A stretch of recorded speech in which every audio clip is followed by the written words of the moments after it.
Je me tenais dans le salon de mon frère de Rurik, pendant le dîner de Thanksgiving, fixant les morceaux brisés d'une PlayStation 5 éparpillés sur le plancher de bois franc. Mon neveu Austin, âgé de 13 ans, venait de la fracasser parce que ce n'était pas le modèle Pro. Toute la famille était figée autour de la table à manger.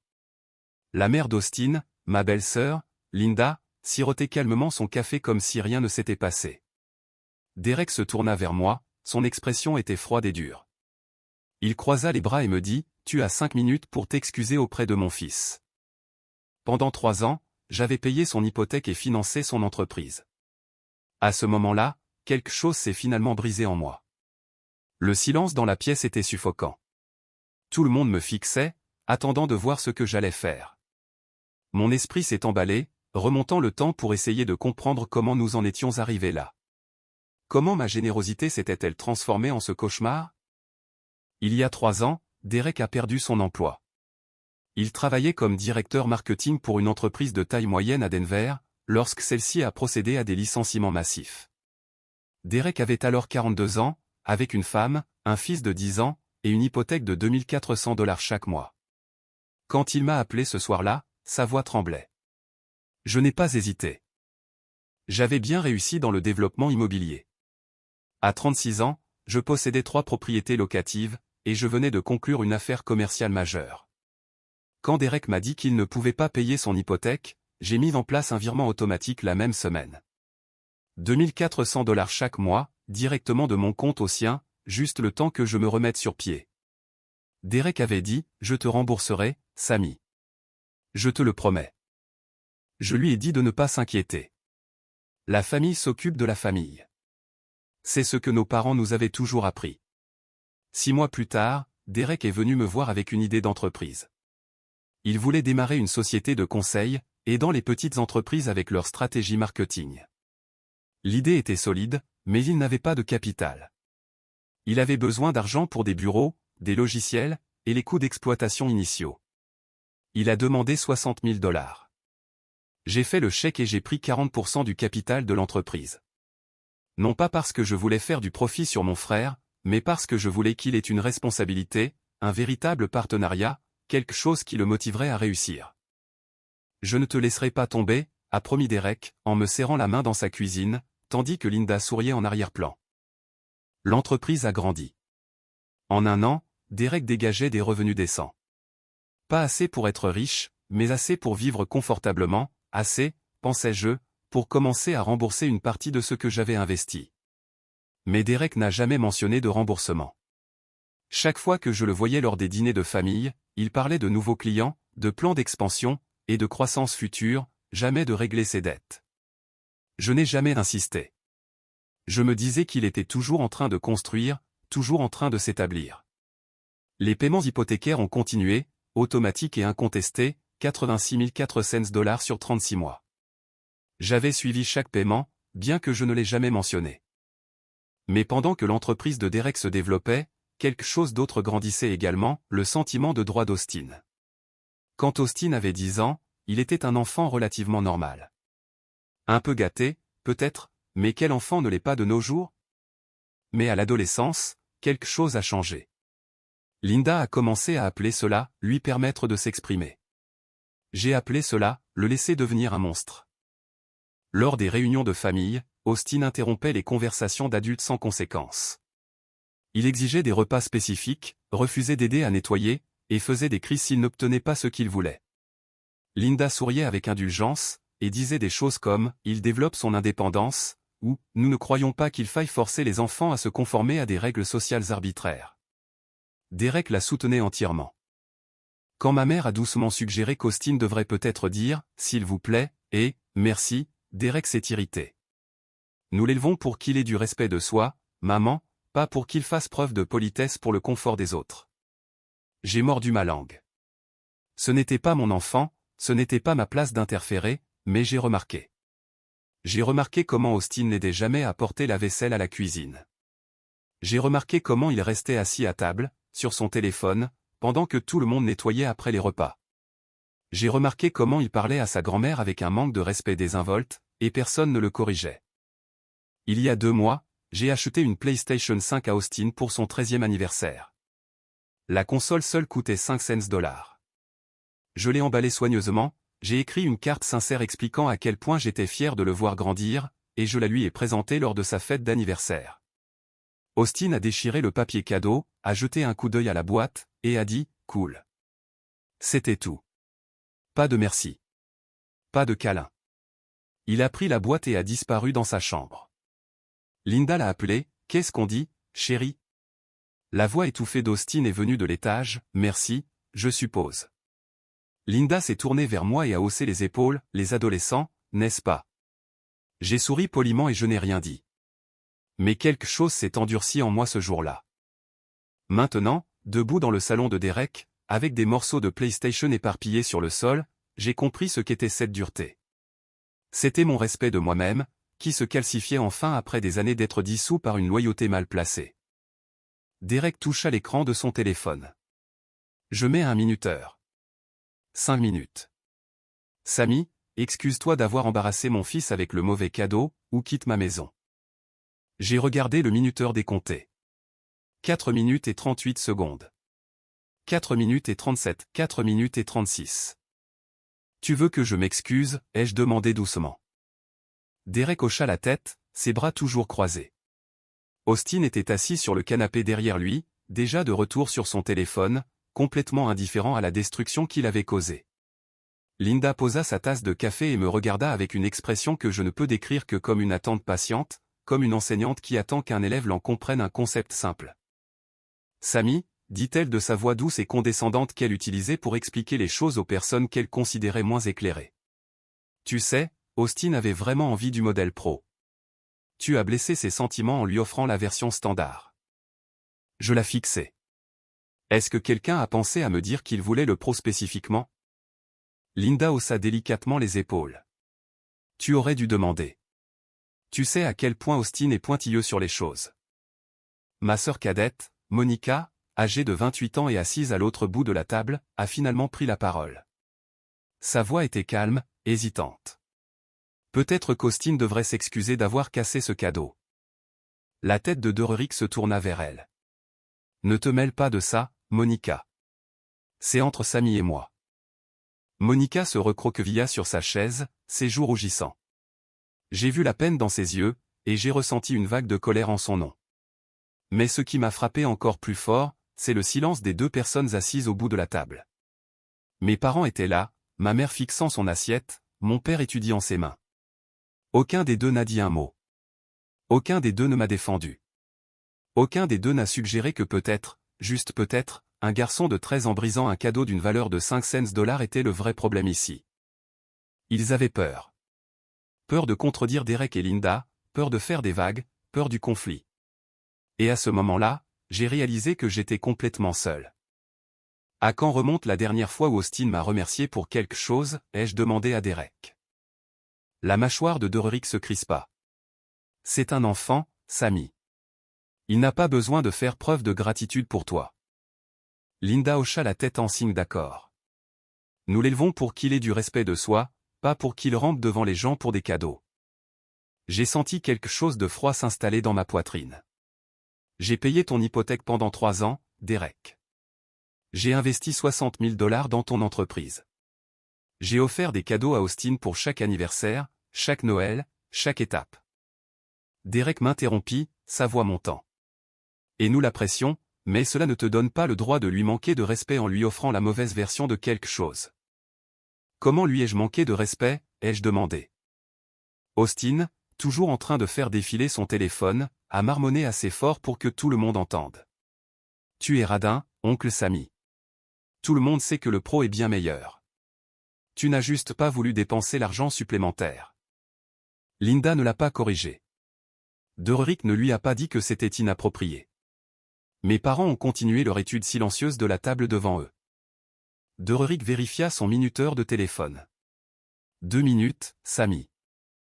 J'ai pris une lente inspiration. Crois-tu sincèrement qu'Austin aurait dû fracasser cette PlayStation? Derek hésita. Juste une seconde, j'ai vu le doute vaciller sur son visage. Puis il s'est de nouveau durci. Il était déçu. Il a réagi émotionnellement. Il a 13 ans. Les enfants font des erreurs. Et crois-tu sincèrement que je lui doive des excuses, ai-je insisté. La voix de Derrick était ferme. Oui. Tu l'as embarrassé devant toute la famille en lui offrant le mauvais cadeau.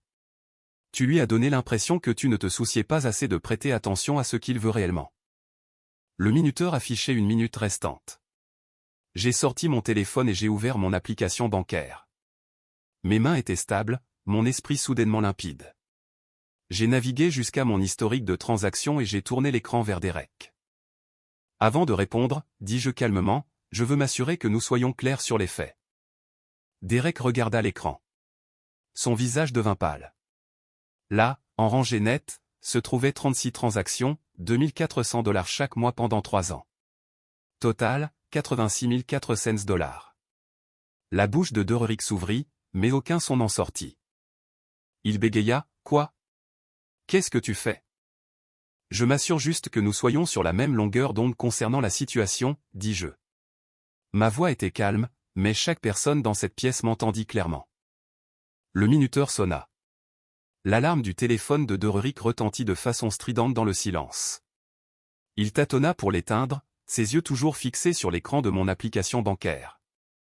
La couleur s'était drainée de son visage. Le temps est écoulé, réussit-il finalement à dire. Dernière chance, Samy. J'ai regardé autour de la pièce. Ma mère tenait sa main pressée sur sa bouche. Mon père me fixait maintenant, mais son expression était illisible. Monica avait l'air effrayée, comme si elle savait que quelque chose de terrible était sur le point d'arriver. Linda s'était redressée sur sa chaise, sa tasse de café suspendue à mi-chemin de ses lèvres. Même Austin avait levé les yeux de son téléphone, sentant enfin que quelque chose d'important se déroulait. Je me suis levé lentement, glissant mon téléphone dans ma poche. Ma voix est sortie régulière et calme, ce qui m'a surpris moi-même. Je ne m'excuserai pas. La pièce a explosé. Le visage de Derrick est devenu cramoisi. Alors, tu dois quitter ma maison immédiatement. Ta maison, ai-je répété. Parlons-en, Derek. J'ai ressorti mon téléphone et j'ai ouvert mes fichiers. L'hypothèque de cette maison est à ton nom, mais j'ai effectué chaque paiement par virement bancaire automatique. 36 mois. Je n'en ai jamais manqué un. Jamais en retard. Derek a retrouvé sa voix. Tu as proposé d'aider. Je ne t'ai forcé à rien. Tu as absolument raison, ai-je acquiescé. J'ai proposé d'aider. Et maintenant, je retire ma proposition. J'ai tapoté mon écran plusieurs fois, naviguant à travers les menus. Derek regardait, son expression passant de la colère à la confusion, puis à l'horreur naissante. « Qu'est-ce que tu fais » demanda-t-il. « J'annule le paiement récurrent » dis-je simplement. J'ai appuyé sur le bouton de confirmation finale. Voilà, c'est fait. Bonne chance pour effectuer le paiement du mois prochain tout seul. Les yeux de Derrick se sont écarquillés. Tu ne peux pas faire ça. Je viens de le faire, ai-je répondu. Linda se leva d'un bond, sa chaise grinçant bruyamment contre le sol. Sa voix est devenue stridente et paniquée. Tu ne peux pas abandonner ta famille comme ça. Quel genre de personne es-tu? Je me suis tourné pour la regarder directement. Je n'abandonne personne, Linda. J'arrête simplement les subventions. Il y a une différence. Derek respirait fort, ses mains serrées en poing à ses côtés. Mais l'entreprise, nous sommes partenaires. Tu ne peux pas simplement te retirer d'un partenariat commercial. Encore une fois, tu as raison, ai-je dit. J'étais venu préparé pour cela. Une partie de moi savait que cette confrontation était inévitable. J'ai atteint le sac que j'avais apporté avec moi et j'en ai sorti une chemise. À l'intérieur se trouvaient des copies de notre accord de partenariat. J'avais examiné ces documents avec mon avocat il y a 2 semaines, juste après la fête d'anniversaire d'Austin. Même à ce moment-là, je pense que je savais que cela allait arriver. J'ai glissé les papiers sur la table vers Derek. Nous sommes partenaires, et notre accord de partenariat inclut une clause de rachat. L'un ou l'autre partenaire peut se retirer avec 30 jours de préavis. J'exerce cette clause dès maintenant. Derek a attrapé les papiers avec des mains tremblantes. Ses yeux ont scanné le document, s'arrêtant sur la formule de valorisation que nous avions convenue il y a 3 ans. Son visage est passé du rouge au blanc. Ça dit, sa voix se brisa. Ça dit que je dois racheter tes 40% à la valorisation marchande actuelle. C'est exact, ai-je confirmé. Linda arracha les papiers des mains de Derrick. Elle lut rapidement, ses lèvres bougeant. Puis elle leva les yeux vers moi, une peur authentique dans ses yeux maintenant. Ça fait 98 000 $. Nous n'avons pas 98 000 $. Alors je suppose que nous devrons dissoudre le partenariat et liquider les actifs de l'entreprise, ai-je dit. Mon ton était factuel, comme si nous discutions de la météo. La voix de Derrick s'éleva en un cri. Tu nous détruis pour une stupide PlayStation. Les mots restèrent suspendus dans l'air. Même Austin tressaillit. J'ai rencontré les yeux de Derek. Non, Derek. J'arrête mon soutien financier parce que tu as exigé que je m'excuse auprès d'un enfant qui a détruit un cadeau de 500 $ et qui ne ressent absolument aucun remords, parce que tu as passé 3 ans à prendre mon argent tout en apprenant à ton fils qu'il a droit à tout ce qu'il veut, sans gratitude ni conséquence. Parce que tu viens de menacer de me mettre à la porte de ta maison, une maison que tu ne peux te permettre que parce que je la paie. Ma voix est restée étrangement calme tout au long de ce discours, ce qui a semblé déstabiliser Derek plus que si j'avais crié. Linda parcourait à nouveau les papiers du partenariat, cherchant désespérément une échappatoire. Ce n'est pas légal. Tu ne peux pas simplement détruire les moyens de subsistance de quelqu'un à cause d'une dispute de famille. L'accord est parfaitement légal, ai-je dit. Nous l'avons tous deux signé. Nous l'avons tous deux fait examiner par des avocats. Et il ne s'agit pas d'une dispute de famille. Il s'agit de respect, de limites, et du fait que j'ai facilité un comportement toxique pendant 3 ans. Austin a finalement pris la parole depuis le canapé, sa voix plus petite que d'habitude. Papa. Derek l'a ignoré, son attention fixée sur moi. Il essayait clairement de réfléchir, d'essayer de trouver un angle. Sammy, allez. Parlons-en comme des adultes. Ne sois pas irréfléchi. J'ai été tout sauf irréfléchi, ai-je répondu. J'ai été patient pendant 3 ans. Je t'ai regardé prendre et prendre sans jamais dire merci. Je t'ai regardé élever ton fils à croire que le monde lui devait tout. J'ai regardé ma générosité se transformer en obligation. Et je suis resté silencieux parce que je pensais que c'était ce que faisait la famille. Mais j'avais tort. Monica fit un petit bruit, presque un sanglot. Quand je l'ai regardée, elle pleurait silencieusement, des larmes coulant sur ses joues, mais elle hochait également la tête. Ma mère a finalement trouvé sa voix. Sammy. Chérie. Elle tendit la main sur la table vers moi.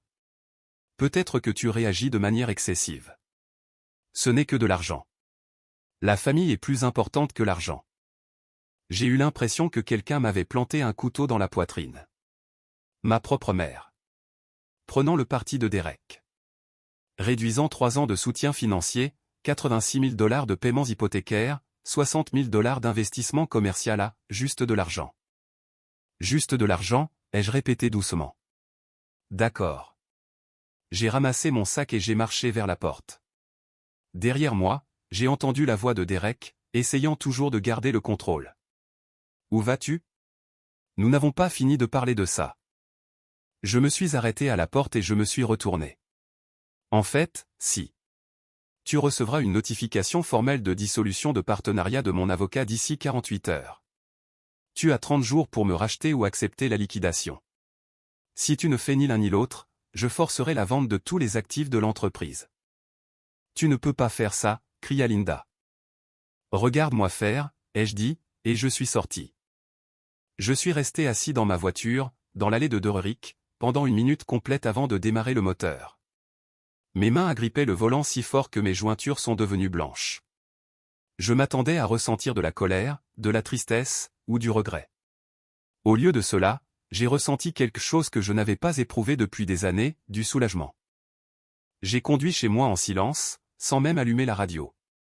Les 20 minutes de trajet m'ont donné le temps de penser, de digérer ce qui venait de se passer. Au moment où je suis entré dans mon garage, mon téléphone bourdonnait déjà de notifications. Derek avait envoyé 6 messages textes en succession rapide. Tu fais une énorme erreur. Reviens ici, et nous pourrons en parler comme des adultes. Tu vas regretter ça. Je n'arrive pas à croire que tu fasses ça à ta propre famille. Maman et papa sont dévastés. Mon père acquiesça. Ta mère a raison, mon fils. Tu es trop dur. Derek a fait une erreur, mais on ne jette pas la famille pour une erreur. Bien, sois comme ça. Voici ça me touche. 10 minutes plus tard, Linda a commencé à envoyer de longs paragraphes expliquant comment je ruinais l'enfance d'Austin, le traumatisais, lui apprenais qu'on ne pouvait pas faire confiance à la famille. Elle disait que j'étais cruel et vindicatif. Elle disait qu'Austin pleurait dans sa chambre, dévasté que son oncle le déteste. J'ai bloqué son numéro. Puis mon téléphone a sonné. Ma mère. J'ai fixé l'écran jusqu'à ce que ça passe à la messagerie vocale. Elle a laissé un message me demandant de reconsidérer, disant que Derek était soumis à beaucoup de stress, que j'étais le frère aîné et que je devrais être plus compréhensif, que la famille était censée pardonner. J'ai supprimé le message sans l'écouter en entier. Le seul texte qui comptait venait de Monica. Je suis fier de toi. Il fallait que quelqu'un le dise. J'ai répondu, merci. Elle a répondu immédiatement. Il nous fait ça à tous depuis des années. Tu as juste eu le courage d'arrêter ça. Cette nuit-là, j'ai à peine dormi. Non pas parce que je me sentais coupable, mais parce que je rejouais la scène, me demandant si j'aurais pu gérer ça différemment. Mais chaque fois que j'arrivais au moment où Derek exigeait que je m'excuse auprès d'Austin, je savais que j'avais fait le bon choix. Le harcèlement a continué tout au long de la semaine suivante. Derek a appelé à plusieurs reprises, ses messages alternant entre colère et manipulation. Une minute, il menaçait d'intenter une action en justice. La minute d'après, il essayait la routine du frère amical. Allez, frérot. Nous avons traversé trop de choses ensemble. La famille est éternelle. Nous pouvons régler ça. J'ai répondu une seule fois avec un bref courriel. Toute communication future doit passer par mon avocat. Voici ses coordonnées. J'avais déjà consulté Richard Torres, l'avocat qui m'avait aidé à monter mon entreprise immobilière. Richard a examiné l'accord de partenariat et a confirmé ce que je savais déjà, ma position était inébranlable. Derek avait 30 jours pour racheter mes 40% à la valorisation marchande actuelle, où nous dissoudrions le partenariat et liquiderions tous les actifs de l'entreprise. Quelle est la valorisation actuelle ? Demanda Richard. Nous avons examiné les finances de l'entreprise de Derek. La société valait environ 245 000 $, en se basant sur les revenus, les contrats clients et les actifs physiques. 40% de cela représentait 98 000 $. Peut-il payer cela ? Demanda Richard. Non, dis-je. Pas sans contracter un prêt massif, et je doute qu'une banque l'approuve avec son ratio dette-revenu actuel. Richard hocha la tête. Alors, nous nous dirigeons probablement vers la liquidation. Je vais préparer la notification formelle. Pendant ce temps, Derek découvrait sa nouvelle réalité financière. Le premier du mois est arrivé. Pour la première fois en 3 ans, le paiement hypothécaire automatique n'a pas été traité. Derek a essayé de le payer lui-même et a réalisé que le revenu de son entreprise, après avoir couvert les coûts d'exploitation et les dépenses de subsistance de sa famille, ne laissait pas assez pour l'hypothèque de 2 400 $. Il m'a appelé, et j'ai failli ne pas répondre, mais la curiosité l'a emporté. Samy, sa voix était tendue, contrôlée.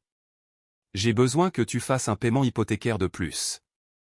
Juste un de plus. Donne-moi le temps de réorganiser mes finances. Non, dis-je simplement. Et Austin ? La voix de Derek s'éleva. Tu laisserais vraiment un enfant perdre sa maison ? Tu as une entreprise qui génère des revenus, Derek. Tu as des actifs. Ajuste tes dépenses. Réduis tes effectifs si tu en as besoin. Apprends à vivre selon tes moyens réels. Tu es incroyable, cracha-t-il. Tu sais quoi ? Je suis content que ça soit arrivé. Maintenant, je sais quel genre de personne tu es vraiment. Il raccrocha avant que je puisse répondre. Non pas que j'ai eu quelque chose à dire. Linda se tourna vers les médias sociaux. Elle ne me nommait pas directement, mais ses publications étaient suffisamment transparentes pour que quiconque connaissant notre famille comprenne. C'est incroyable la rapidité avec laquelle les gens montrent leur vrai visage quand vous avez le plus besoin d'eux. L'amour de certaines personnes est conditionné à ce que vous fassiez exactement ce qu'elles veulent. Les membres de la famille toxique sont pires que des étrangers parce que vous ne vous attendez jamais au coup de poignard dans le dos. Des amis et de la famille élargie ont commencé à me contacter, demandant ce qui s'était passé. J'ai donné à tout le monde la même réponse. C'est une affaire de famille privée. Je préfère ne pas en discuter. J'ai refusé de m'engager dans un drame public ou de me défendre. Quiconque me connaissait vraiment comprendrait. Quiconque croyait au sous-entendu vague de Linda sans demander ma version n'était de toute façon pas quelqu'un dont l'opinion importait. 2 semaines après Thanksgiving, j'ai reçu un appel de Richard Torres. Sa voix était sombre. Nous avons un problème. Mon estomac se serra. Quel genre de problème? Derek a contacté certains de vos associés et clients. Il leur dit que vous êtes mentalement instable et que vous essayez de saboter son entreprise. 2 de ses clients ont retiré leur contrat, et il insinue que c'est parce que vous interfériez avec ses opérations commerciales. Je me suis assis lourdement. Est-ce qu'il essaie sérieusement de nuire à ma réputation? Il semble que oui, confirma Richard. J'ai documenté 3 cas distincts où il a fait des déclarations diffamatoires concernant votre santé mentale et votre conduite professionnelle. Nous avons des témoins prêts à fournir des déclarations. Quelles sont mes options, ai-je demandé. Nous lui envoyons immédiatement une lettre de mise en demeure. S'il continue, nous intentons une action en diffamation. Nous avons un dossier solide basé sur ce que j'ai déjà rassemblé. Faites-le, dis-je. Envoyez la lettre aujourd'hui. La lettre de mise en demeure de Richard a apparemment mis la peur de Dieu en Derek, car l'attaque publique a cessé immédiatement. Mais il a redoublé de pression privée. Il a convaincu nos parents de m'appeler ensemble, une intervention coordonnée. La voix de mon père était sévère lorsque j'ai finalement répondu. Sammy, ton frère a fait des erreurs. Mais tu es en train de déchirer cette famille. Est-ce vraiment ce que tu veux? As-tu demandé à Derek si détruire sa famille pour une PlayStation était ce qu'il voulait, ai-je rétorqué. Silence. Est-ce que quelqu'un a déjà demandé à Derek de s'excuser auprès de moi, ai-je insisté. Est-ce que quelqu'un a jamais considéré que peut-être j'étais blessé? Que peut-être je méritais du respect pour 3 ans de soutien financier? Plus de silence. Puis mon père a dit quelque chose qui m'a brisé le cœur. Tu es celui qui réussit, Sammy. Tu es fort. Tu peux le gérer. Derek a besoin d'aide. Il est en difficulté. Et je l'ai aidé pendant 3 ans, ai-je dit doucement. Mais aider quelqu'un ne signifie pas le laisser t'abuser. Cela ne signifie pas se sacrifier pour qu'il n'ait jamais à faire face aux conséquences. Tu es égoïste, a dit mon père. J'ai fermé les yeux. Si s'attendre au respect de base et à la gratitude est égoïste, alors je suppose que je le suis.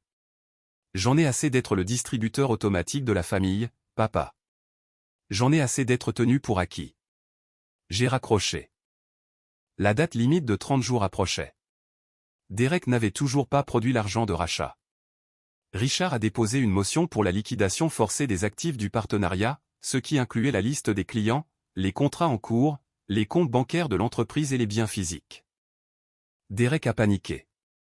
Il a appelé Richard directement, essayant de négocier. Je peux donner $20 000 à Sammy tout de suite. Nous disons que nous sommes quittes et nous passons à autre chose. Richard m'a transmis le message. J'ai ri amèrement. Dis-lui 98 000 ou nous procédons à la liquidation. Derek a tenté un dernier mouvement désespéré.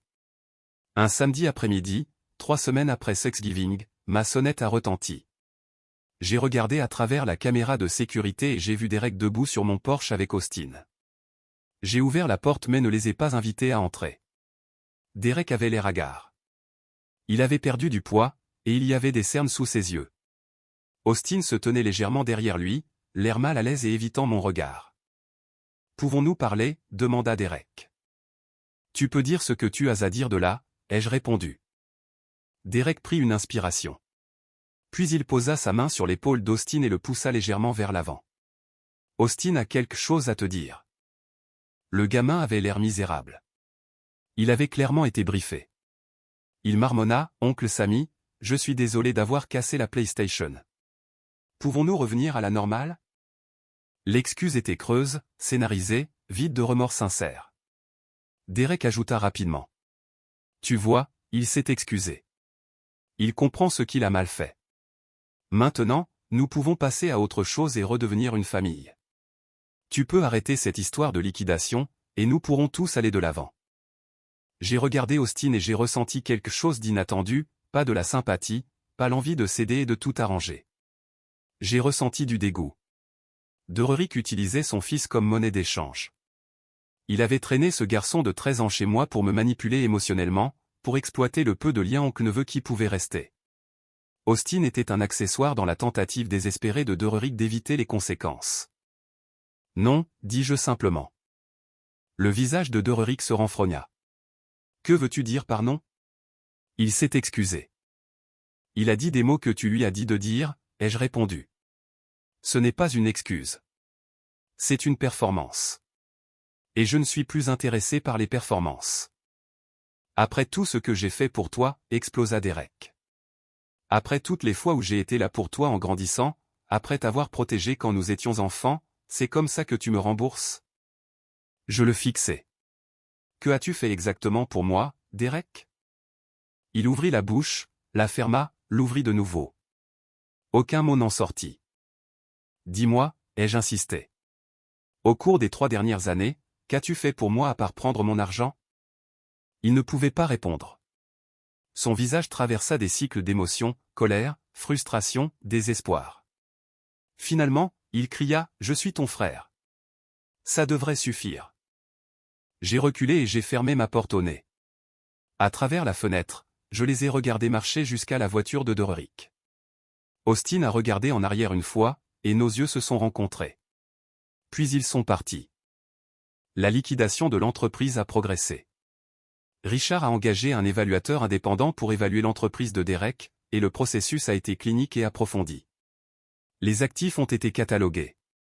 Les contrats clients ont été examinés. Les flux de revenus ont été analysés. La valorisation finale est revenue à 162 000 $, légèrement inférieure à notre estimation initiale. Les conditions du marché avaient changé, et 2 des principaux clients de Derek avaient déjà résilié leur contrat en raison de l'instabilité. 40% de 162 000 équivalait à 64 800 $. Derek avait 30 jours pour payer, ou accepter de vendre tout. Il ne pouvait pas payer. Son compte bancaire professionnel détenait 23 000 $ en capital d'exploitation, et il avait déjà misé tout ce qu'il pouvait. Il a essayé d'obtenir un prêt, mais a été rejeté par 3 banques différentes. Son ratio dette-revenu était trop élevé, surtout avec l'hypothèque suspendue au-dessus de sa tête. Richard a envoyé l'avis de liquidation finale. Dererick avait une semaine pour retirer ses effets personnels du bureau. Après cela, tout le reste serait vendu pour satisfaire la dissolution du partenariat. Les actifs de l'entreprise ont été vendus aux enchères. La liste des clients a été vendue à un concurrent pour 18 000 $. L'équipement de bureau a rapporté 9 000 $ supplémentaires. Les contrats en cours ont été transférés pour 27 000 $. Après les frais juridiques et les coûts administratifs, le total est revenu à 64 800 $. Mais la situation hypothécaire était pire. Au moment où la liquidation a été achevée, Derek avait 70 jours de retard sur son paiement hypothécaire. La banque avait envoyé plusieurs avis de retard, chacun plus menaçant que le précédent. Derek a essayé de refinancer, espérant abaisser son paiement mensuel à quelque chose de gérable, mais aucune banque ne voulait le toucher. Il était travailleur autonome avec un revenu instable, une dette élevée, et maintenant un historique de retard de paiement. L'avis de saisie est arrivé un mardi après-midi. Monica m'a appelé pour me dire qu'elle pleurait. Ils perdent la maison, dit-elle. Derek vient de dire à maman et papa qu'ils ont 90 jours soit pour rattraper les paiements, soit pour quitter les lieux. J'ai ressenti un mélange complexe d'émotions. La satisfaction que les conséquences se matérialisaient enfin. La culpabilité que cela en soit arrivé là. La tristesse pour la famille que nous étions autrefois. Comment Derek le gère-t-il, ai-je demandé. Il est détruit, dit Monica. Linda est hystérique. Ils se disputent constamment, se blâmant l'un l'autre. Te blâmant. Maman a essayé de leur prêter de l'argent, mais papa l'en a empêché. Il a dit qu'il devait apprendre à se débrouiller seul. Ça me surprend. Papa a dit ça? Je pense qu'il le voit enfin, dit Monica doucement. Ce qu'est devenu Derek. Ce qu'ils ont permis. Derek et Linda ont mis la maison en vente. Dans leur quartier, les maisons se vendaient rapidement, et ils avaient besoin d'une vente rapide pour éviter une saisie sur leur dossier de crédit. Ils ont fixé un prix agressif et ont eu une offre dans les 2 semaines. Après avoir remboursé l'hypothèque, ils ont dégagé 37 000 $. Ce n'était pas rien, mais ce n'était pas assez pour acheter une autre maison. Ils ont déménagé dans une propriété locative dans le sud de la ville, un appartement de 3 chambres d'environ la moitié de la taille de leur maison. Le loyer était de 1 600 $ par mois, ce qui était gérable, mais le déclassement était frappant. Austin a dû changer d'école, quitter ses amis, s'adapter à un nouveau quartier. Pour la première fois de sa vie, il faisait face à de vraies conséquences. J'ai appris tout cela par Monica. Je n'ai pas contacté Derek, et il ne m'a pas contacté. Nous existions dans un silence étrange et douloureux.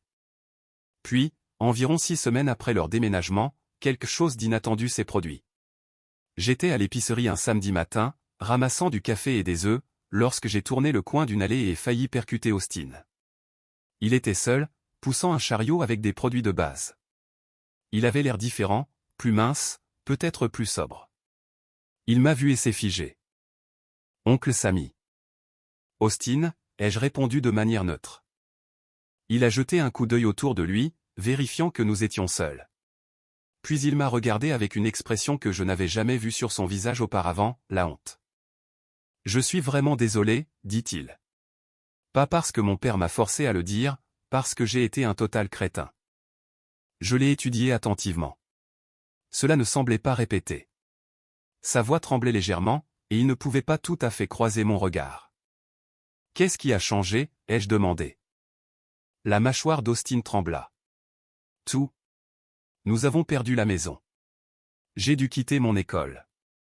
Mes parents se disputent à propos de l'argent tous les soirs. Mon père parle à peine. Ma mère pleure quand elle pense que je ne peux pas l'entendre. » Il a finalement levé les yeux vers moi, et ses yeux étaient cernés de rouge. Je ne comprenais pas que l'argent était réel. Je pensais qu'il apparaissait juste quand les gens en avaient besoin. Je ne savais pas que mon père n'était capable de me donner des choses que parce que tu payais pour tout. Une larme coula sur sa joue, et il l'essuya avec colère. Mon père m'a dit que tu étais le méchant, que tu nous avais abandonnés quand nous avions besoin de toi. Mais je ne suis pas stupide. Je sais ce que j'ai fait. J'ai détruit quelque chose que tu avais dépensé 500 $ à acheter, parce que ce n'était pas exactement ce que je voulais, et je n'ai même pas dit merci pour le cadeau original. Il prit une inspiration tremblante. J'ai senti quelque chose craquer dans l'armure que j'avais construite autour de mon cœur. Ce gamin debout dans une épicerie, comprenant enfin le poids de ses actions. « Tu as 13 ans, Austin, dis-je doucement. Tu es toujours en train d'apprendre. Ce qui compte, c'est ce que tu feras ensuite. » Il hocha la tête, s'essuyant le visage à nouveau. « J'essaie d'être meilleur. J'ai trouvé un travail de jardinage pour des voisins, 10 $ de l'heure. Je suis en train d'économiser pour te rembourser la PlayStation. »« Tu n'as pas à faire ça, » ai-je dit. « Si, je dois, » insista-t-il. « Ça va me prendre beaucoup de temps, mais j'en ai besoin pour moi, pas seulement pour toi. » Nous sommes restés là, dans l'allée des céréales, ce pont brisé entre nous tenant toujours d'une manière ou d'une autre.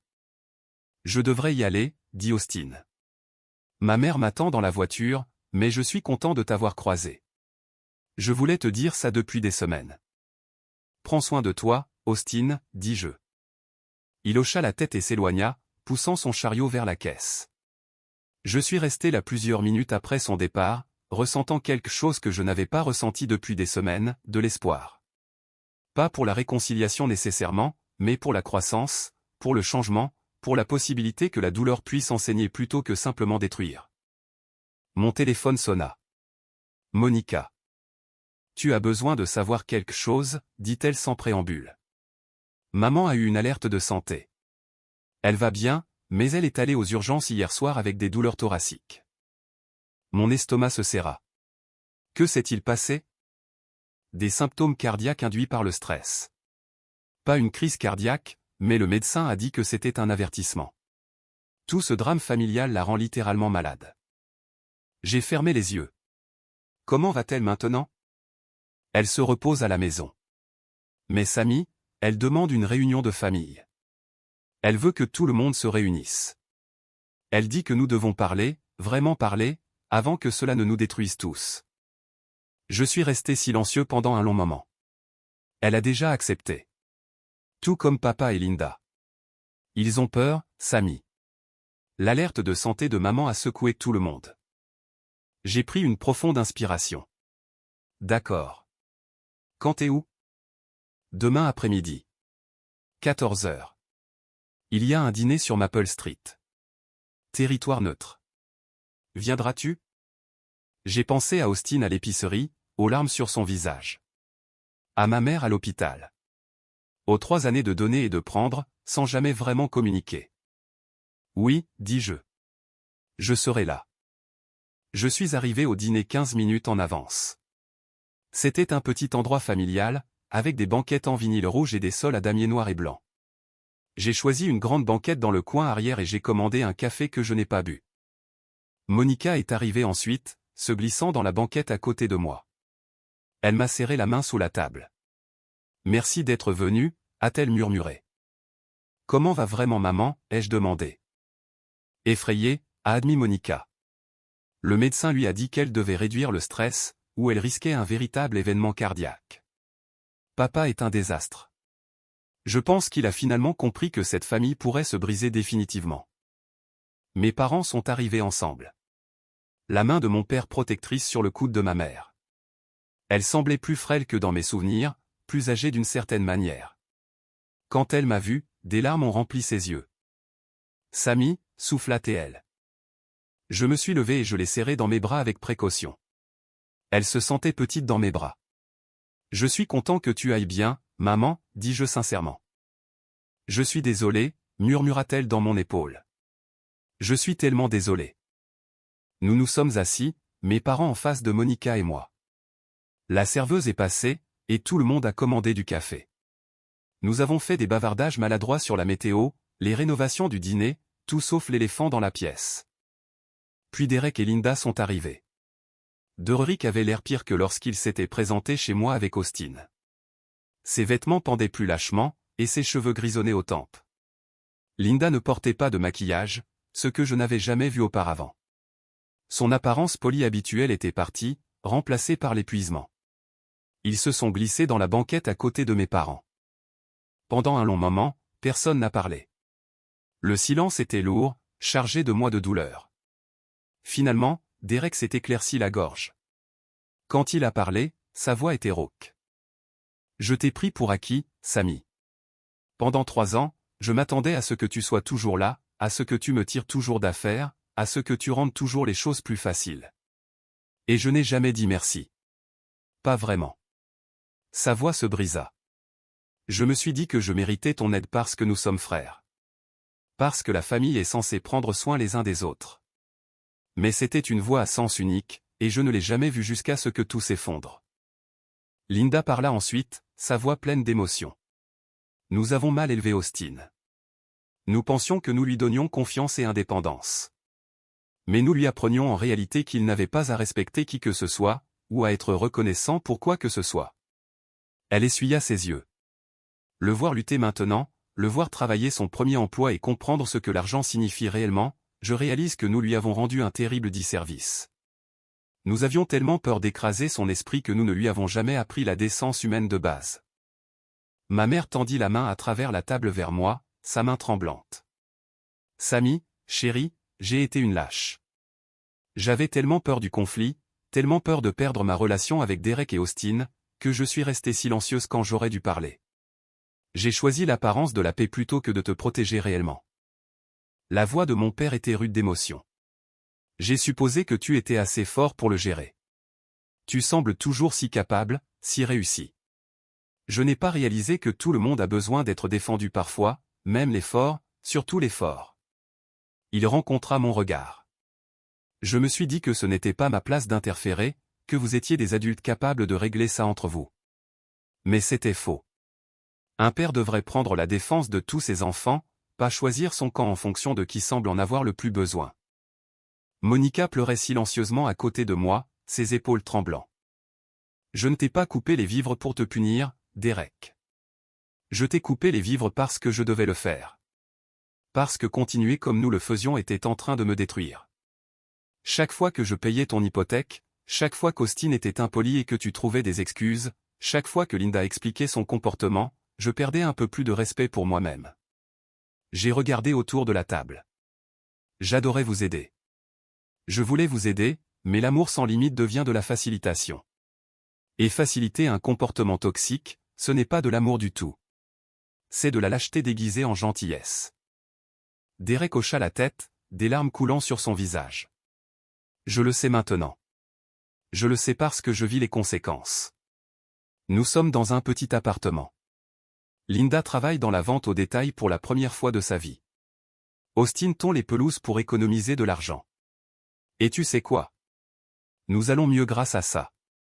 Il regarda Linda, qui hocha la tête en signe d'accord.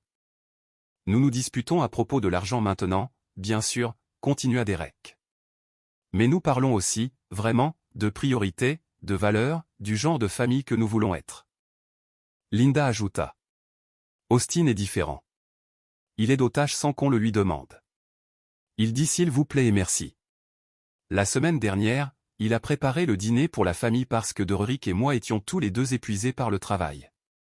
Le gamin qui a fracassé une PlayStation apprend à être un être humain décent. Parce qu'il y a été contraint, dis-je doucement. Parce que vous l'avez finalement laissé expérimenter les conséquences. Oui, acquiesça Linda, sa voix se brisant. Et je déteste qu'il ait fallu que nous perdions notre maison pour que je le voie. Je déteste que nous t'ayons blessé. Je déteste que nous ayons appris à notre fils à être égoïste et cruel. Mais nous essayons de réparer ça maintenant. Nous essayons vraiment. Ma mère parla de nouveau. Pouvons-nous recommencer? Pas faire semblant que le passé n'a pas existé, mais vraiment recommencer à reconstruire à partir d'ici, différemment cette fois. J'ai considéré ces mots attentivement. Autour de moi était assise ma famille brisée. Derek, humilié et pleurant sa vie d'avant. Linda, dépouillée de ses défenses et faisant face à des dures vérités. Mes parents, comprenant enfin que le maintien de la paix n'est pas la même chose que l'établissement de la paix. Monica, qui menait sa propre bataille avec les attentes familiales. Je suis prêt à reconstruire, dis-je lentement. Mais ça doit être différent. Ça doit être égal. Respect mutuel, pas moi qui donne et vous qui prenez. Derek hocha la tête avec empressement. Oui, absolument. Je ne veux pas de ton argent, Sammy. Je ne veux pas que tu arranges les choses pour moi. Je veux juste retrouver mon frère. Je veux regagner ton respect. Ça va prendre du temps, dis-je. Je sais, répondit Derek. Je suis prêt à prendre ce temps. Nous avons parlé pendant 2 heures de plus. Nous avons vraiment parlé d'une manière que nous n'avions jamais eue auparavant, de limites et d'attentes, de la façon dont les familles devraient fonctionner, de responsabilité et de pardon, et de la différence entre les deux. Quand nous avons finalement quitté le dîner, rien n'était magiquement réparé, mais quelque chose avait changé. Une porte s'était entr'ouverte légèrement. Derek a demandé si nous pouvions prendre un café un jour, juste nous deux. J'ai dit peut-être dans quelques semaines. Il a accepté cela sans discuter. Linda s'est excusée directement auprès de moi pour la première fois, sans qualification ni explication. Juste, je suis désolé pour la façon dont je t'ai traité. Mes parents m'ont serré fort dans leurs bras, et mon père a murmuré, je suis fier de la façon dont tu t'es défendu, mon fils, même s'il m'a fallu trop de temps pour le dire. Monica m'a accompagné jusqu'à ma voiture. Tu vas bien, a-t-elle demandé. Je pense que oui, ai-je dit. Et toi? Elle a souri, un vrai sourire pour la première fois depuis des mois. Oui, je crois que oui. Les semaines qui ont suivi la réunion au dîner ont été étranges et hésitantes. Derek et moi avons commencé à nous envoyer des SMS occasionnellement. Rien de profond, juste de petits échanges. Il m'envoyait une photo d'un coucher de soleil. Je répondais avec un pouce levé, à petits pas. Linda m'a envoyé une lettre manuscrite s'excusant pour ses publications sur les médias sociaux et son comportement. Elle a inclus des photos d'Austin à son travail de jardinage, tondant la pelouse d'une voisine âgée. Le gamin avait l'air bronzé et fatigué, mais vraiment heureux. Mes parents m'ont invité à dîner le dimanche. Juste eux et Monica. Aucune pression. Nous avons mangé le rôti de peau de ma mère et avons parlé de sujets sûrs, mais c'était plus chaleureux que cela ne l'avait été depuis des années. Monica et moi nous sommes rapprochés pendant cette période. Elle a avoué qu'elle planifiait sa propre sortie des obligations familiales avant que tout n'explose. Derek n'était pas le seul à profiter, m'a-t-elle dit un après-midi autour d'un café. Maman et papa s'attendaient toujours à ce que je garde Austin gratuitement, à ce que j'aide Linda à faire des courses, à tout laisser tomber quand la famille avait besoin de quelque chose. C'était toujours, Monica peut le faire. Elle a le temps. Comme si ma vie n'avait pas d'importance. Leur en as-tu parlé, ai-je demandé. Je l'ai fait, en fait, dit-elle avec un petit sourire. Après toute ta confrontation, j'ai réalisé que j'avais aussi besoin de fixer des limites. Je leur ai dit que je serais heureuse d'aider parfois, mais que j'avais besoin d'un préavis et du respect de mon emploi du temps. Et tu sais quoi? Ils ont effectivement écouté. Tant mieux pour toi, ai-je dit, le pensant sincèrement. 6 semaines après la réunion de famille, Derek m'a envoyé un SMS me demandant si nous pouvions nous rencontrer pour un café. Juste lui et moi. J'ai accepté, suggérant un café neutre en centre-ville. Nous nous sommes rencontrés un samedi matin. Derek est arrivé le premier et avait déjà commandé mon habituel, un café noir avec un sucre. Ce petit geste, ce souvenir de ma préférence de café, me semblait significatif. Nous sommes restés dans un silence inconfortable pendant quelques minutes. Puis Derek a sorti une chemise. Je voulais te montrer quelque chose, dit-il. À l'intérieur se trouvait un plan de paiement. Derek avait restructuré toute sa vie financière. Il avait pris des travaux de marketing en freelance, des projets secondaires qui apportaient un revenu supplémentaire. Linda avait été promue superviseur d'équipe chez Target. Ils avaient créé un budget strict, et au bas de la feuille de calcul se trouvait une ligne « Remboursement à Samy ». Je ne peux pas te rembourser tout d'un coup, dit Derek. Mais je peux te payer 5 cents par mois. Ça prendra des années, mais je vais le faire. Les paiements hypothécaires, l'investissement commercial, tout. J'ai fixé les chiffres. Derek, je n'ai pas besoin de cet argent. Je sais, dit-il. Mais j'ai besoin de le rembourser pour moi.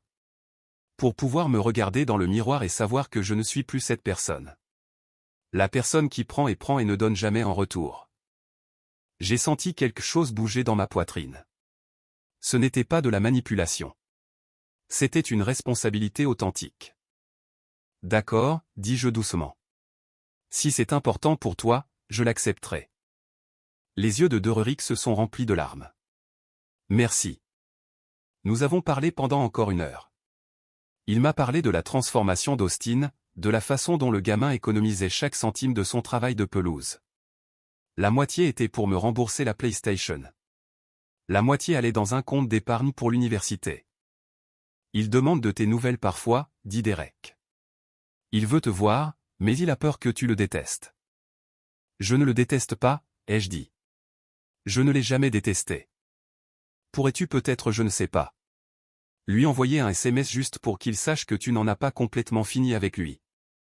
J'ai pensé au gamin à l'épicerie, les larmes sur le visage, parlant d'apprendre ce que les choses coûtaient. Oui, dis-je. Je peux faire ça. Ce soir-là, j'ai envoyé un SMS à Austin depuis le numéro que j'avais toujours enregistré dans mon téléphone. Salut Austin, ton père m'a parlé de ton entreprise de pelouse. Je suis fier de toi pour travailler dur et apprendre la responsabilité. Tu vas t'en sortir, gamin. Il a répondu en 2 minutes.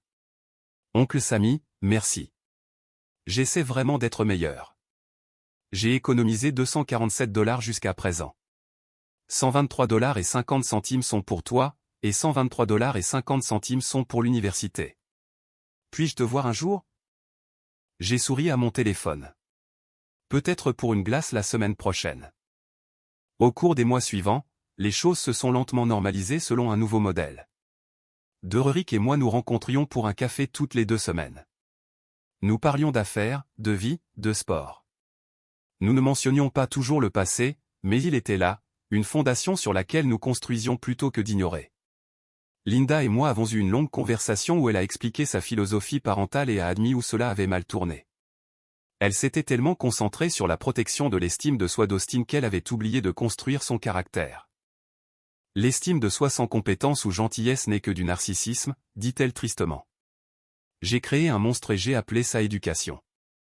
Austin et moi avons eu notre rendez-vous glace.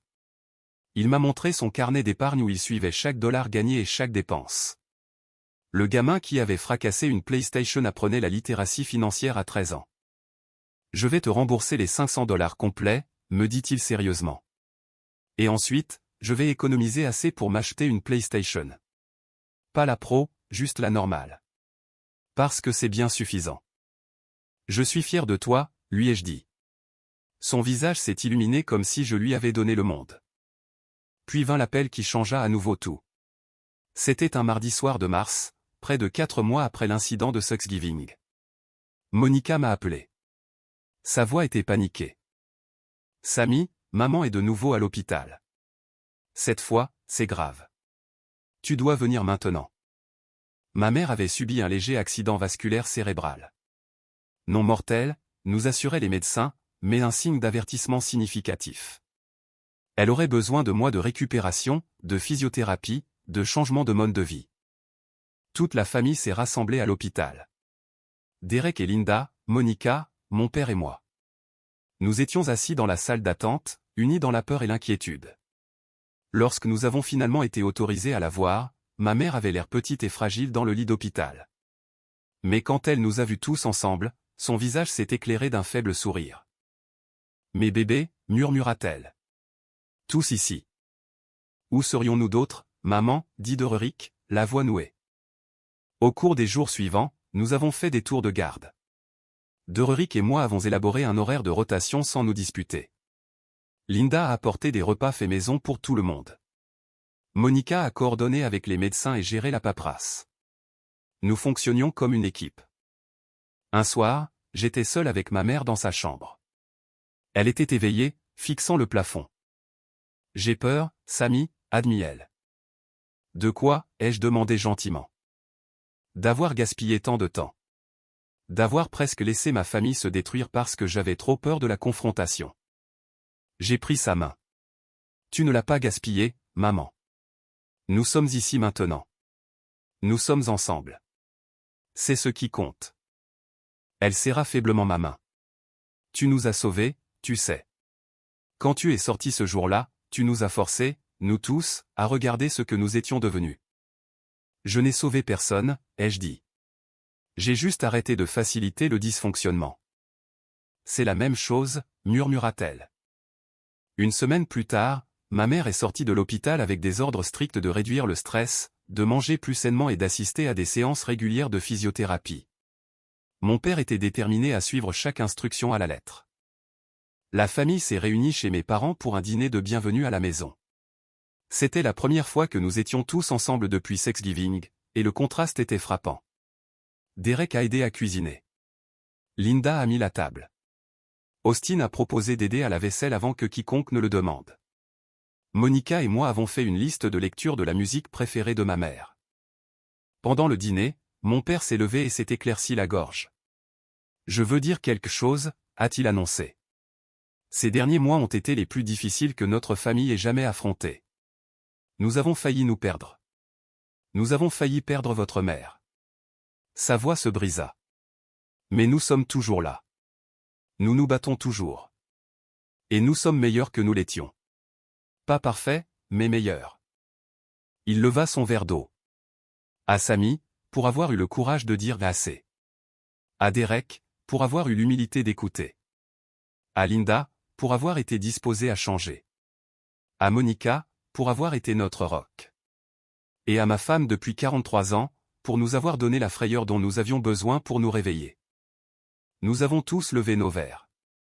À la famille, dit mon père, la vraie, construite sur le respect, pas sur l'obligation. À la famille, avons-nous fait écho. Les mois qui ont suivi l'AVC de ma mère ont apporté des changements auxquels je ne m'attendais pas. L'entreprise de Derek, reconstruite à partir de zéro sans mon investissement, était plus petite mais plus saine. Il avait appris à être stratégique, à valoriser les clients de qualité plutôt que la quantité. Il s'en sortait entièrement seul. Fidèle à sa parole, le premier paiement de $500 est apparu sur mon compte début avril, puis un autre en mai et en juin. Derek n'a jamais manqué un paiement, et il n'a jamais demandé de prolongation. Quand j'ai essayé de lui dire qu'il avait suffisamment remboursé, il a refusé d'entendre. Nous nous sommes mis d'accord sur un chiffre, dit-il fermement. Je vais l'atteindre. Laisse-moi faire ça, Sammy. Alors je l'ai laissé faire. Linda avait découvert qu'elle aimait réellement travailler. La structure, le but, l'indépendance de gagner son propre argent. Elle avait été promue 2 fois et gérait tout un département. Elle et Derek avaient maintenant des conversations honnêtes sur l'argent, budgétisant ensemble, planifiant ensemble. Austin s'épanouissait d'une manière qui surprenait tout le monde. Son entreprise de jardinage s'était étendue à 8 clients réguliers. Il avait économisé plus de $1000. Et en mai, il a fait quelque chose qui m'a fait pleurer. Il est arrivé chez moi un samedi matin avec une boîte enveloppée dans du papier brun uni. Je voulais te donner ça en personne, dit-il. À l'intérieur se trouvait une PlayStation 5. L'édition normale, pas la Pro. J'ai économisé et acheté ça moi-même, expliqua Austin. Et je voulais te la donner en remplacement de celle que j'ai détruite, et comme un merci de ne pas avoir abandonné sur moi. J'étais sans voix. Je n'en ai pas besoin, oncle Sammy. J'économise pour l'université maintenant. Mais j'avais besoin de faire ça pour boucler la boucle, tu sais. Je l'ai serré fort dans mes bras. Je suis incroyablement fier de toi, Austin. J'essaie d'être quelqu'un dont tu peux être fier, dit-il dans mon épaule. Tu le es déjà, lui ai-je dit. Nous avons installé la PlayStation dans mon salon et avons joué à des jeux vidéo ensemble pendant 3 heures, profitant simplement de notre compagnie. Le gamin qui avait été un cauchemar 8 mois auparavant était devenu quelqu'un avec qui j'aimais sincèrement passer du temps. Le rétablissement de ma mère fut lent mais régulier. La physiothérapie l'a aidé à retrouver de la force, et les changements de mode de vie semblaient fonctionner. Plus important encore, le stress familial qui avait contribué à ses problèmes de santé avait disparu. Nous avions établi de nouveaux modèles. Dîner du dimanche chez mes parents, rotation des responsabilités de cuisine, réunion de famille mensuelle où nous parlions réellement des problèmes au lieu de les laisser s'envenimer, des limites que tout le monde respectait. Monica a commencé à sortir avec quelqu'un, une femme gentille qu'elle avait rencontrée au travail. Quand elle a amené Sarah au dîner du dimanche pour la première fois, la famille l'a accueillie chaleureusement. Pas de jugement, pas d'étrangeté, juste de l'acceptation. Derek et moi avons reconstruit notre relation par étapes. Nous ne serions jamais exactement ce que nous étions avant, mais nous construisions quelque chose de mieux, quelque chose basé sur le respect mutuel plutôt que sur une obligation tacite. Un soir de fin d'été, près de 9 mois après l'incident de la PlayStation, Derek et moi étions assis sur mon porche arrière, buvant de la bière et regardant le coucher de soleil. « Puis-je te demander quelque chose ?» dit Derek. « Bien sûr. Est-ce que tu le regrettes ? D'être parti ce jour-là. » J'y ai réfléchi attentivement. Non. Je regrette que cela ait dû arriver, mais je ne regrette pas de l'avoir fait. Derek hocha la tête. Je suis content que tu l'aies fait. Vraiment. Je déteste ce que je t'ai fait subir, mais j'aime la personne que ça m'a forcé à devenir. Il prit une gorgée de sa bière. J'étais un frère terrible, un père terrible, un mari terrible. J'étais égoïste et aveugle à la façon dont mes actions affectaient les gens. Tout perdre a été la meilleure chose qui me soit jamais arrivée. C'est une façon difficile d'apprendre, ai-je dit. Les leçons importantes le sont généralement, répondit Derek. Nous sommes restés dans un silence confortable pendant un moment. Tu sais ce qui est le plus étrange, dit Derek. Je suis plus heureux maintenant que lorsque tu payais pour tout. Nous avons moins d'argent, un endroit plus petit, moins de choses, mais nous sommes réellement heureux. Austin est un bon gamin. Linda et moi sommes à nouveau des partenaires au lieu de simplement cohabiter. Je suis fier du travail que je fais parce que je l'ai construit moi-même. Il me regarda. Tu m'as donné ça en retirant le filet de sécurité. Tu m'as forcé à apprendre à voler. Tu as fait le travail, Derek. J'ai juste arrêté d'empêcher les conséquences naturelles. C'est la même chose, dit-il, faisant écho aux mots de notre mère des mois auparavant. En septembre, nous nous sommes tous réunis pour le 14e anniversaire d'Austin. La fête était petite, organisée dans l'appartement de Derek et Linda. Il y avait des décorations faites maison et un gâteau que Linda avait préparé elle-même. Pas de cadeaux coûteux, pas de divertissement élaboré. Austin semblait vraiment heureux, entouré d'une famille qui avait appris à montrer son amour par la présence plutôt que par les présents. Quand vint le moment des cadeaux, Austin ouvrit le mien en premier. C'était un livre sur la littératie financière pour adolescents, et à l'intérieur j'avais écrit un chèque de $100 à déposer sur son compte d'épargne. C'est parfait, oncle Sammy, dit Austin, feuilletant le livre. Merci. Puis il a fait quelque chose qui a fait taire toute la pièce. Il s'est levé et m'a serré dans ses bras. Merci pour tout, murmura-t-il. Pour l'amour dur. Pour ne pas m'avoir laissé m'en tirer en étant un gosse. pour être toujours la même après que j'ai été si horrible avec toi. Je l'ai serré dans mes bras. Tu es ma famille, Austin.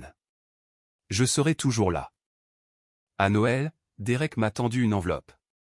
À l'intérieur se trouvait un chèque de $6 000, 12 mois de paiement. Nous sommes en avance sur le calendrier, dit-il fièrement. J'ai pris quelques projets supplémentaires. La prime de Linda est arrivée. Nous voulions faire un paiement plus important. J'ai essayé de lui rendre. Derek, c'est trop. Gardez-le pour vous. Non, dit Linda fermement. C'est important pour nous. Laisse-nous faire ça. J'ai accepté le chèque, comprenant que le remboursement était une question de guérison pour Derek, pas de besoin financier pour moi. Mes parents ont annoncé qu'ils renouvelaient leurs vœux pour leur 44e anniversaire. Ils voulaient toute la famille là, une célébration de survie et de renouveau. La cérémonie était simple, tenue dans leur cour arrière. Les vœux de mon père ont fait pleurer tout le monde. Je promets de parler quand le silence est nuisible. Je promets de défendre tous mes enfants également. Je promets de construire la paix par l'honnêteté, pas l'évitement. Je promets de t'aimer férocement, mais jamais peureusement. Les vœux de ma mère étaient tout aussi puissants. Je promets d'être assez courageuse pour les conversations difficiles. Je promets de valoriser la vérité plus que le confort. Je promets de protéger ce que nous avons construit à travers le feu que nous avons survécu. Après la cérémonie, Derek m'a pris à part. J'ai quelque chose à te dire, dit-il. Nous déménageons. Mon cœur a chaviré. Déménager où? Juste de l'autre côté de la ville, dit-il rapidement. Nous avons trouvé une petite maison que nous pouvons nous permettre. 3 chambres, une cour pour Austin. Ce n'est pas chic, mais c'est à nous. Nous clôturons le mois prochain. J'ai senti la fierté enfler dans ma poitrine. Derek, c'est incroyable. Nous le faisons entièrement par nous-mêmes, dit-il. Aucune aide, aucun prêt de la famille, juste ce que nous avons économisé et gagné. Je suis si fier de toi, ai-je dit. Honnêtement, j'ai appris des meilleurs, répondit Derek. Tu m'as montré à quoi ressemble la vraie force. Ne pas tirer les gens d'affaire, ne pas rendre les choses faciles, mais rester ferme sur ses principes même quand ça fait mal. Nous étions là, 2 frères qui s'étaient presque détruits, et qui avaient trouvé un moyen de revenir. Je t'aime, Sammy, dit Derek. Je ne pense pas avoir dit ça depuis des années, mais je t'aime. Et je suis reconnaissant chaque jour que tu ne m'aies pas laissé m'en tirer en t'utilisant. Je t'aime aussi, dis-je. Et je suis reconnaissant que tu aies été disposé à changer. Maintenant, en repensant à tout ce qui s'est passé, je comprends quelque chose de fondamental sur la famille et l'amour. Le véritable amour ne consiste pas à toujours dire oui. Il ne s'agit pas de se sacrifier pour maintenir le confort des autres. Il ne s'agit pas de faciliter le mauvais comportement parce que vous avez peur du conflit. Le véritable amour signifie parfois dire non. Cela signifie maintenir des limites, même lorsque les gens que vous aimez sont en colère contre vous. Cela signifie permettre aux gens de faire face aux conséquences afin qu'ils puissent apprendre et grandir. Cela signifie se valoriser suffisamment pour exiger le respect. Je n'ai pas détruit ma famille quand je suis sorti de ce dîner de Thanksgiving. Je l'ai sauvé. J'ai sauvé Derek d'une vie de dépendance et de sentiment de droit. J'ai sauvé Austin de devenir un adulte qui croyait que le monde lui devait tout. J'ai sauvé Linda de l'épuisement de maintenir un mode de vie insoutenable. J'ai sauvé mes parents du l'empoison de la facilitation du dysfonctionnement. Et je me suis sauvé moi-même de l'amertume qui vient d'être perpétuellement tenue pour acquis. La PlayStation 5 qu'Austin a fracassée sur le sol n'était pas seulement une console de jeu. C'était un symbole de tout ce qui était brisé dans notre dynamique familiale. Le fracas a été un point de rupture, le moment où le dysfonctionnement est devenu trop évident pour être ignoré. Parfois, les choses doivent se briser complètement avant de pouvoir être reconstruites correctement. Parfois, vous devez démolir la fondation pourrie avant de pouvoir construire quelque chose qui durera. Mon frère et moi sommes plus proches maintenant que nous ne l'avons jamais été. Non pas parce que je lui ai donné de l'argent ou que j'ai réglé ses problèmes, mais parce que je l'ai suffisamment respecté pour le laisser se réparer lui-même. Austin est en train de devenir un jeune homme remarquable. Non pas malgré les difficultés qu'il a rencontrées, mais à cause d'elles. Mes parents sont en meilleure santé, plus honnêtes, plus présents. Et moi? J'ai appris qu'il est normal de se valoriser. Il est normal d'attendre de la réciprocité dans les relations. Il est normal de s'éloigner des personnes qui vous traitent mal, même si elles font partie de votre famille, surtout si elles font partie de votre famille. Parce que la famille n'est pas une question de sang ou d'obligation. C'est une question de respect mutuel, d'attention sincère, et de volonté de grandir ensemble. C'est une question d'être là les uns pour les autres, non pas parce qu'on doit, mais parce qu'on choisit de le faire. Nous nous sommes choisis à nouveau après tout. Mais cette fois, nous avons choisi sagement, avec des limites, avec respect, avec la compréhension que l'amour sans responsabilité n'est que de la codépendance portant un joli nom. C'est la leçon que je veux vous laisser. Se défendre ne vous rend pas égoïste ou cruel. Parfois, la chose la plus aimante que vous puissiez faire pour quelqu'un est d'arrêter de le protéger des conséquences de ses actions. Parfois, vous devez laisser les gens tomber pour qu'ils puissent apprendre à se tenir debout seuls.